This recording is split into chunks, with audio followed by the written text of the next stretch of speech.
Yeah. Part 3. Yeah.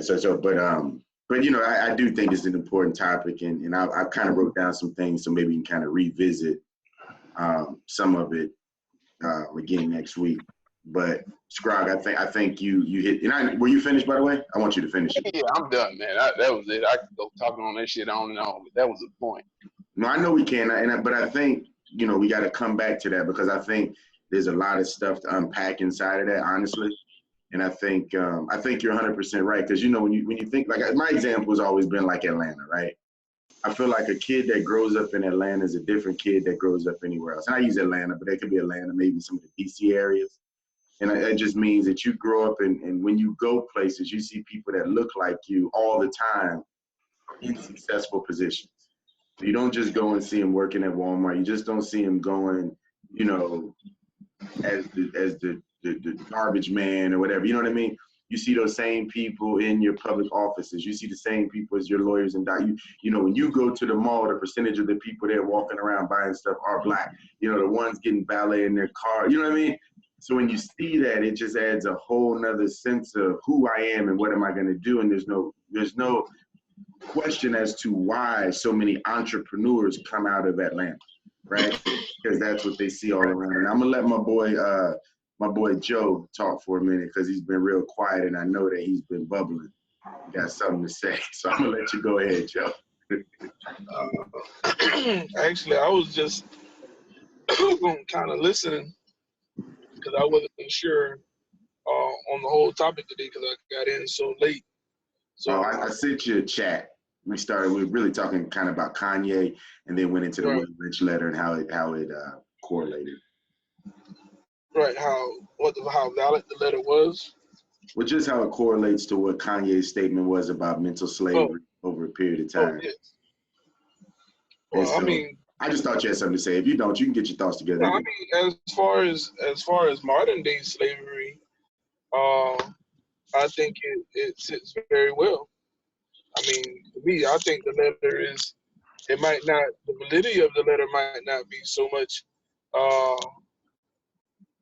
was a real letter that was written, but I think the content of the letter is what's still going on today. And I think it applies. That's just my mindset on it. But a lot of things that y'all said made a lot of sense to me. Even the therapy part. I believe that some aspects of it is that people need some therapy, but I think the therapy is needed is to work through the in a sense what they have been through, more or less, to help them deal with the psychological issues that they have dealt with coming through racism, through school, how they felt about racism, how they felt about how they were treated, and many other avenues. That's just my aspect on that, where therapy can help you deal on that level. And I'll kind of give you an example why I say that. Just dealing psychologically when I was younger, and having a little bit of money, but not to want to show off that I got a whole lot of money. So I dress simple and plain. That's just always been me. But I go into a Dillard's and I'm walking around shopping, and to have somebody follow me around, just because of the fact that I'm Black and I'm supposed to be poor, and then you come and keep following me until I address the issue. No matter what we say, that plays psychologically on our minds. Psychologically that does something to us. So, and a lot of times we suppress those type of things. We tend to not want to talk about it with friends so much. We tend not to really want to rationalize it in our minds that this is still going on today.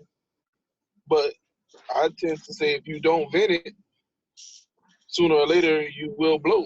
It's going to cause some kind of problem somewhere. So I think therapy is a good thing only to that effect. I don't think mental illness is a great thing in just the Black community. I think in some parts it's there, but I think to me mental illness comes down from a lot of dietary habits and a lot of other things that we're forced into that's not natural.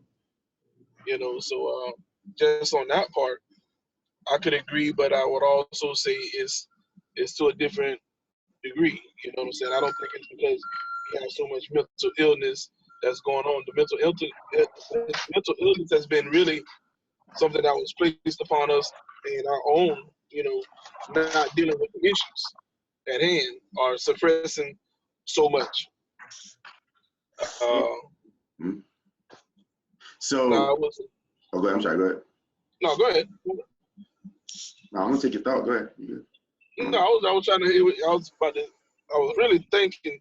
Okay, no, But I you was good. trying to remember what the other brother said. I was trying to remember what the other brother was stating, as far as it wasn't so much mental illness. It was something else that he was addressing, but I couldn't. Well, he was talking about buying power and us leveraging our buying power, which is really our knowledge.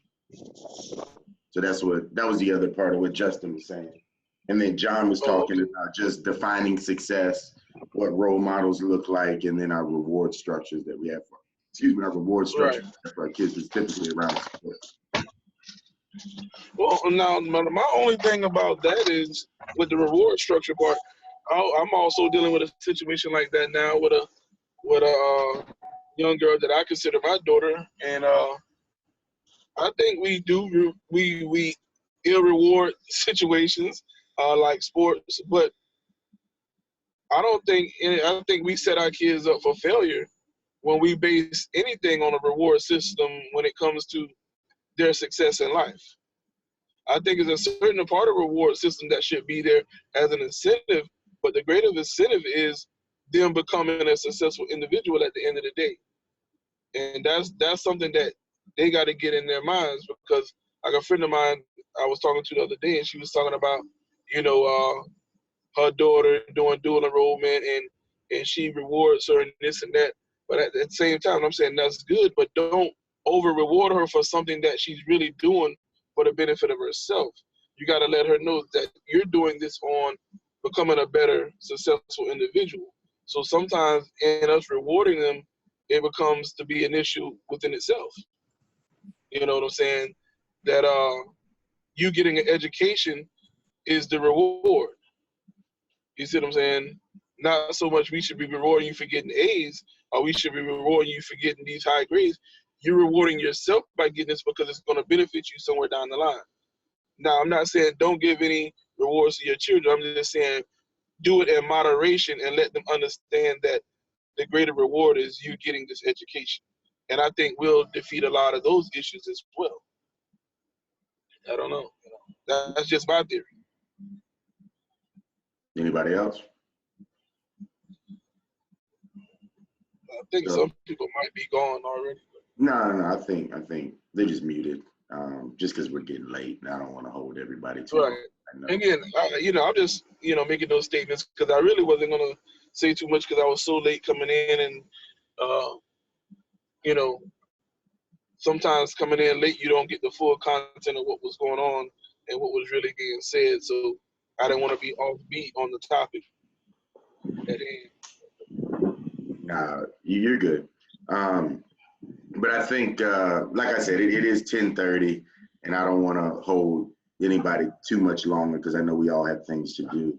But I really like to come back and kind of revisit this, because even as I'm reading more through this letter, there's just even one other aspect of it that I think we all have control over, right? And I'll mention it right now, then we can come back to it a little later. The next part is about how they break the woman, right? And they talk about basically how they break the woman. This is in the Willie Lynch letter. And a big part of how they break the woman is what we know today, and that's basically by devaluing the black man, right?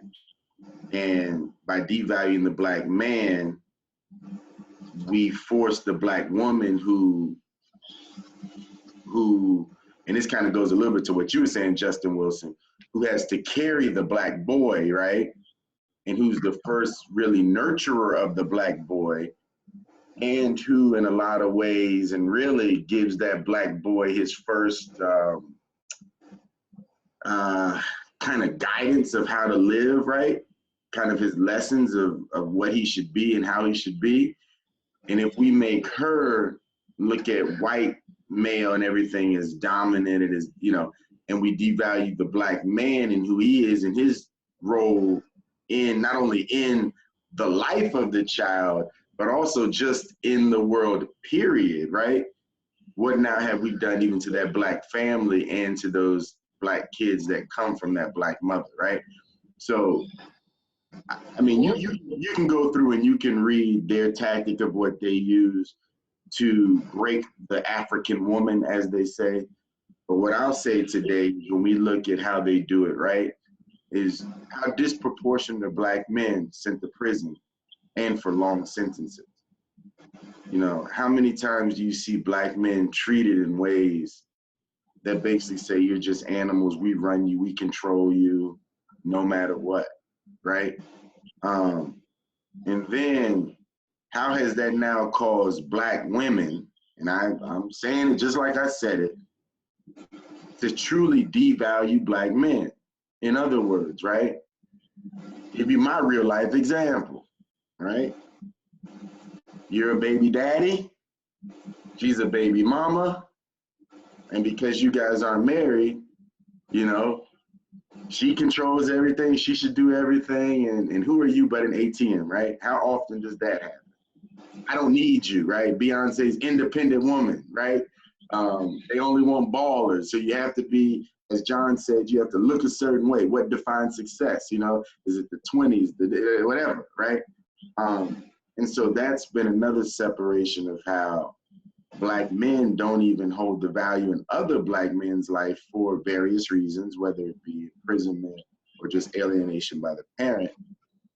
But ultimately, what you have is, you know, a situation where, you know, a black man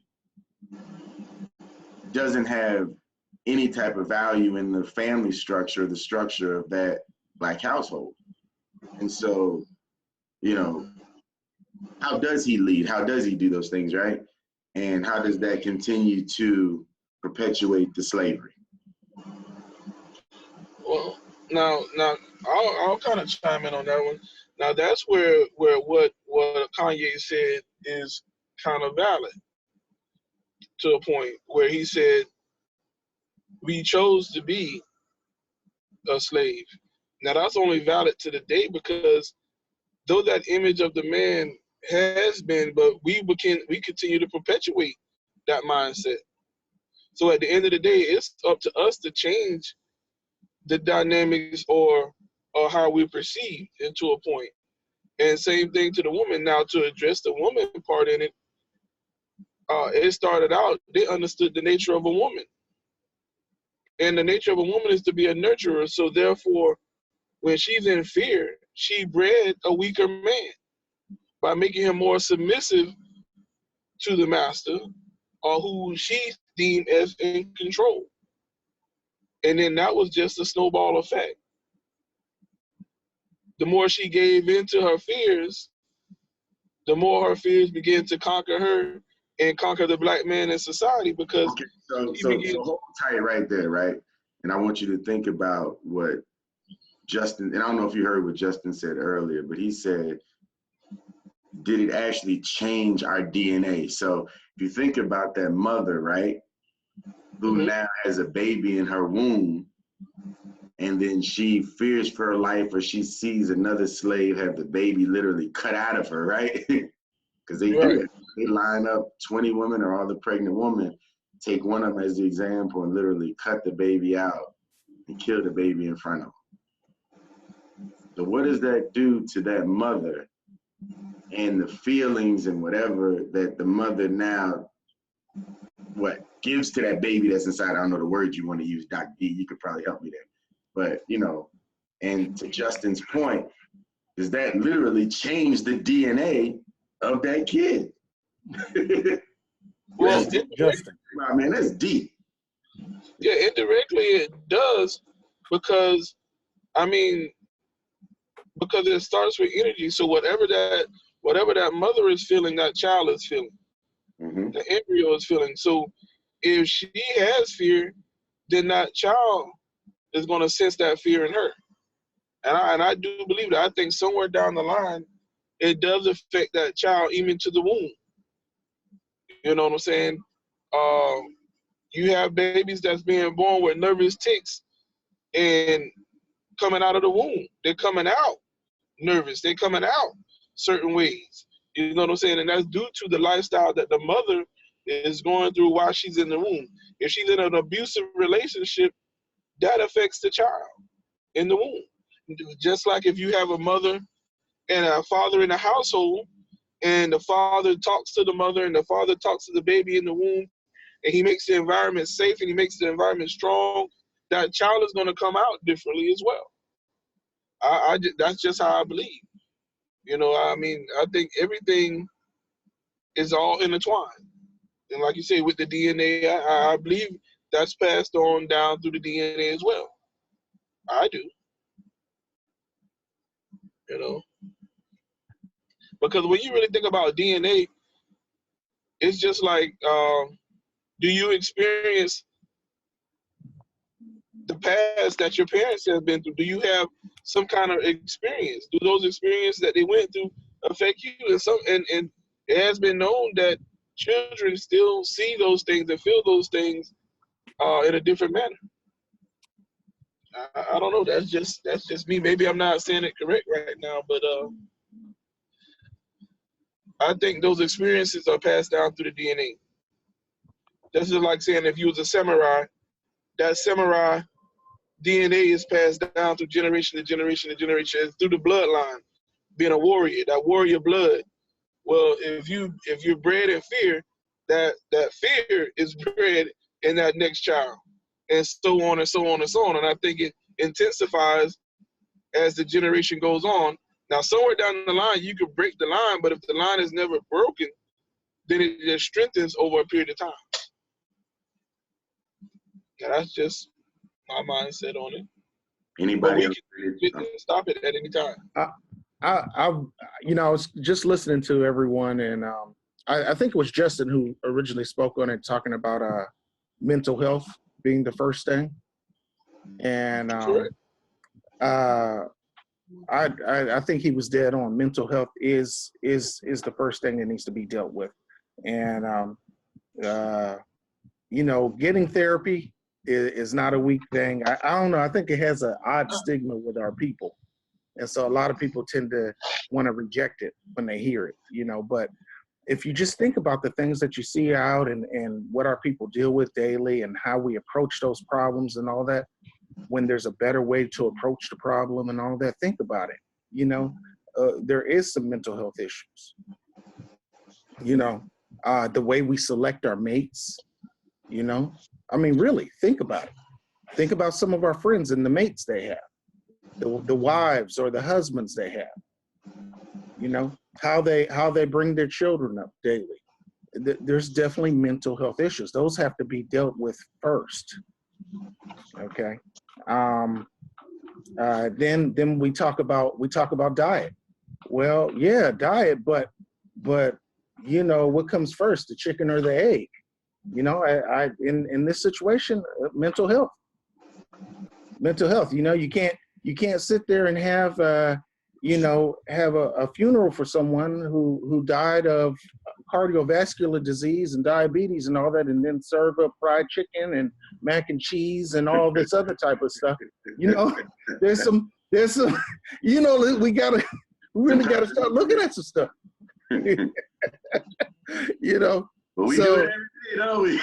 Yeah, we sure do. We sure do. Yes, we do. So I think Justin was dead on with the very first thing is mental health. Now, as far as with another issue, like a few weeks back, we had talked about, or 3 weeks back, we were just talking about, I forgot what topic it was, but someone had brought up about Black women and the struggles of what they in our society and all this and through slavery and all that. And we always tend to look at the woman first or only, as far as they're the only ones that are dealing with things emotionally. whereas we're the ones also. And I think as far as the black man, our feelings, our spirit, everything has always been marginalized. And we can't help ourselves. Even when we set an example, we're first going to bring up the black woman without even taking a look at ourselves first in the mirror. So I think if we're supposed to be the leaders of the community and we're falling short of that, I think we need to look at ourselves first, and we need to treat ourselves first. Okay, that's about all I have to say. Well, no, I can agree. I can agree to that. I can agree to that as well. That's a reason why I say we can change that. You know, dealing with the man, we can change that anytime we so please. We don't have to fall and keep perpetuating the stereotype that they have placed us in. But I think the whole mindset of dealing with it from the woman's standpoint, it was also because the fact that she's seen the man so brutalized, and then when she has this male child, she's going to do whatever she can to protect that male child, even if that means breeding a more submissive male child. I think that's the standpoint that I was coming from in that mindset, because it's the first. She's a nurturer. You know, that's her natural. That's her natural. What she is. She's a nurturer. She carries that child. She protects that child. You know, she's with that child for 9 full months. Okay, so if you see your husband or you see your mate get brutalized in front of you, that does some psychological damage to her, as well as the males that's looking on, but more so to the damage that's going to be done to that child, because that woman is experiencing it indirectly, that child is experiencing it. So when that child is born into the world, that mother is going to reassure that that doesn't happen to that male child. So that's the only standpoint that I come from on that. I'm going to read just this little part, okay? Just because, once again, whether it's real or not, I'm just going to read it. And it says, I'm going to try to paraphrase this part. It says, we have reversed the relationship in her natural, uncivilized state. She would have a strong dependency on the uncivilized nigger male, and she would have a limited protective tendency toward her independent male offspring, and would raise male offsprings to be dependent like her. Nurture had provided for this type of balance. We reverse nurture by burning and pulling a civilized nigger apart and bullwhipping the other to the point of death, all in her presence. By her being left alone, unprotected, with the male image destroyed, the ordeal caused her to move from her psychological dependent state to a frozen, independent state. In this frozen psychological state of independence, she will raise her male and female offspring in reversed roles. For fear of her young male's life, she will psychologically train him to be mentally weak and dependent, but physically strong. Because she has become psychologically independent, she will train her female offsprings to be psychologically independent. What have you got? You've got the nigger woman out front and the nigger man behind and scared. This is a perfect situation of sound sleep and economic. For the breaking process, we had to be alertly on guard at all times. And all I say is, and Doc D, I know what you're saying. So don't think I'm trying to negate that. But it's just like, when I read that and I just think about even like what Joe was saying, and we just think about, and like I say, I'm just thinking strictly psychologically and kind of DNA changing. That's just really what I feel like I see today. I mean, not for none, man, but you're seeing so many of these boys growing up gay and soft and all of this stuff. And where does it come from? You got mamas that literally treat their boys like they're their boyfriends. And now my baby can't have this, and now my baby can't go through that. And, you know, and they just really aren't men anymore. And so now the woman is the man, right? And she's taking on that role. But anyway, not to go too far, but when you were saying that, Joe, it just really made me think of that, because it's just so true that that's what the woman eventually does to her male offspring, right? And so, kind of, I guess, to what you're saying, Doc D, is the black man has to get his power back so that now he can be that man, right? And, you know, as we look at history, right, and I'm going to use the Black Panthers as my example, you know, you had a group of men and really a group of people, but specifically black men, in my opinion, who were leaders that were strong and that were really doing the right thing. And you watched them get villainized, right? They were the world made you think that they were a terrorist organization, that they were so bad and everything was wrong with them, you know. And I just think over time, that's just what's happened to our black man, is we've just continued to devalue him. And now when we see him, you know, on the television, you know, he's always a criminal. He's always playing the role of a criminal. You know what I mean? All these things. And so it begins to perpetuate that image of the black man, and it becomes internalized, you know, and I, you know, how does that change? I know we're kind of getting off topic a little bit, but, you know, I think you said something that was kind of huge, and I'm gonna kind of get ready to go off of this one. But, you know, you made the comment, Joe, that, you know, when you talked about the samurai and warrior blood, and I think that that was kind of a huge concept, because, you know, I think, you know, the four of us that are still left on the phone that are here, you know, we can look at ourselves as being warriors and coming from warrior blood, because ultimately, even if we were descendants of slaves, right, those were survivors. Those are people that made it, right? Whether they made it off the boat, through the plantation, on the Underground Railroad. You know, we got survivor blood in us, and we got warrior blood. And it's time for us to start tapping into that and create more warriors behind us. I'll give some final thoughts if you guys want to give some final thoughts, but I'm gonna go ahead and start wrapping up just because. So if you guys want to give some final thoughts, we can do that as we wrap up. Okay. So Just, I guess I'll start with you. Just, if you want to give any final thoughts before we hang up here. No, I've said what I had to say earlier, so I'll stick with it, and I'm all about trying to solve issues, so that's where we need to start. Yep, I would agree. Doc D, anything you want to? Excuse me, sorry about that. You want to add? This time, no, nothing to add. Cool. Joski? Any final thoughts? I don't really have too much to say.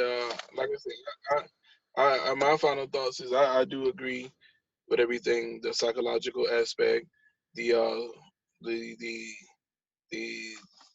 of that. I do agree, but at the same time, I also agree that we gotta begin to strengthen one another. We gotta begin to operate in a higher sense of self and a greater view of self, in order for us to break the chain and stop perpetuating those stereotypes and give a better image to the world. Absolutely. No, I agree 100%. So I'm gonna go ahead and tell you guys, thank you so much for being on. You know, the conversation is always great.